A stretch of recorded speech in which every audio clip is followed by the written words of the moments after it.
USA vs Netherlands highlights and top moments. USWNT, Dutch play to 1-1 draw. The 2023 FIFA Women's World Cup continued Wednesday on Fox and the Fox Sports app with a highly anticipated tilt between the United States and the Netherlands that ended in a 1-1 draw at New Zealand's Wellington Regional Stadium. The USWNT overcame a disjointed first half to seize control and net a 62nd-minute equalizer on a header from co-captain Lindsey Horan that reversed momentum during a second-half onslaught and ultimately earned the Americans a 1-1 draw. The tactical changes by U.S. manager Vlatko Andonovski to introduce halftime substitute Rose Lavelle, who has come off the bench in each of the first two games, and instruct his side to push the pace with breakneck counterattacks stymied a Netherlands squad that tormented the U.S. in the first half. The draw snapped a streak of 13 consecutive wins at the World Cup for the USWNT, but kept the Americans atop Group E with one match remaining against Portugal on August 1. Still, the way Wednesday's game ended, with the US bombarding the Dutch penalty area and coming within a whisker of scoring a second, third and fourth goal, was far from how it began. Netherlands manager Andries Jonker dominated the tactical battle in the first half with a 3-1-4-2 formation that ripped the USWNT's midfield apart and produced the opening goal on a shot from the top of the box at the 17-minute mark. But Andonovski's introduction of Lavelle and the change in sides that gave the US momentum in the second half proved vital. The Americans clawed back for a draw and nearly scraped out a win despite keeping just 42% possession and completing nearly 150 fewer passes than the Dutch.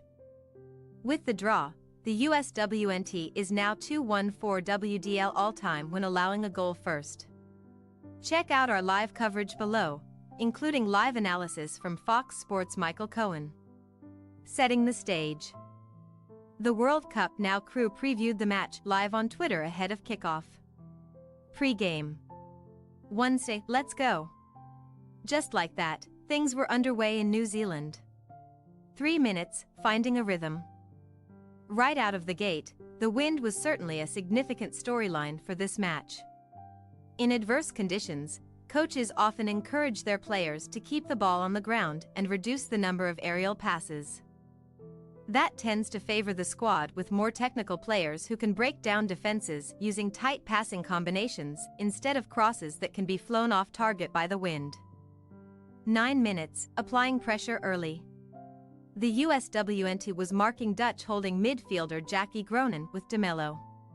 Because the Dutch are only playing with one holding midfielder, this made it difficult for them to build from the back. 17 minutes, goal. Dutch take the lead.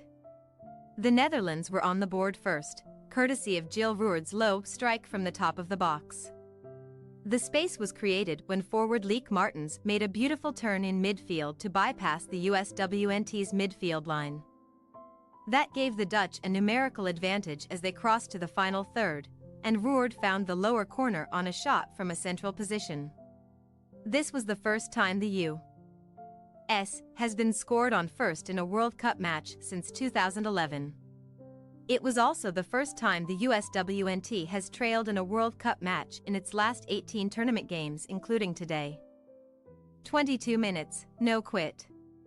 Our first look at a corner kick against this wind was a really nice driven ball from USWNT midfielder Savannah De Mello. She opted for a flat delivery instead of bending the ball. A smart strategy to combat the stiff breeze. 29 minutes, what could have been?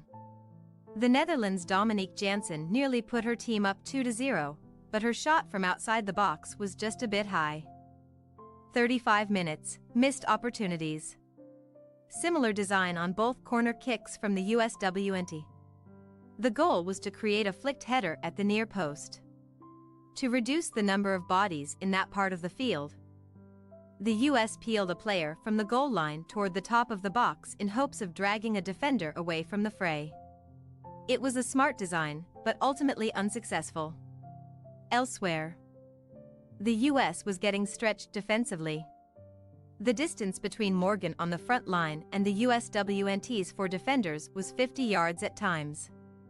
This gave the Dutch a lot of space in midfields between the lines. The US has handled the ball 39% of the time thus far, while the Netherlands were in control 61% of the first half. Similarly, the Americans trailed the Dutch in total shots 9-2 and shots on goal 2-1 in the first 45 minutes. Halftime. Some issues for Andonovski to address at halftime. The US pressed defensively. The front three of Morgan, Smith and Rodman were really disconnected up front. There was no cohesion to the way those three were trying to pressure the Dutch back line. And that allowed the Netherlands to play passes into midfield far too easily. Rodman in particular looked confused about where she should be playing when the Dutch have the ball. And, to be fair, that's not entirely unexpected. The US is so used to dominating possession in most of its matches that players are in minutest accustomed to having just 39% of possession. The Americans were playing from a position that was uncomfortable. The space in midfield. Perhaps the USWNT's back line was afraid of having balls played over its head due to the wind. But there always seemed to be a huge gap between the lines of the US formation. The back four need to step higher up the field and compact the space, reducing the overall distance between themselves and the Morgan/Smith/Rodman front line. This will help close down the passing lanes in midfield and make it tougher for the Dutch to build through the middle.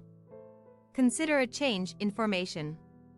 The idea of having three forwards against the three Dutch defenders is enticing.